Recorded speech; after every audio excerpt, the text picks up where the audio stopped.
کہ ایک آدمی نے کہا، اے اللہ کے رسول، افضل عمل کون سا ہے؟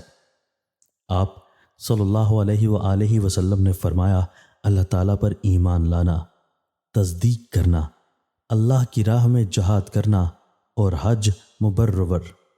اس بندے نے کہا، اے اللہ کے رسول، آپ نے تو زیادہ چیزوں کا ذکر کر دیا ہے۔ آپ صلی اللہ علیہ وآلہ وسلم نے فرمایا، تو پھر نرم کلام کرنا، کھانا کھلانا، درگزر کرنا اور حسن اخلاق۔ اس بندے نے کہا، میں تو صرف ایک کلمہ چاہتا ہوں۔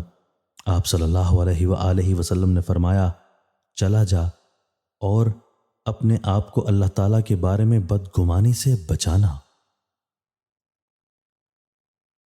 سیدنا علی رضی اللہ تعالیٰ عنہ بیان کرتے ہیں کہ رسول اللہ صلی اللہ علیہ وآلہ وسلم نے فرمایا، کوئی بندہ اس وقت تک مومن نہیں ہو سکتا جب تک ان 4 چیزوں پر ایمان نہیں لائے گا۔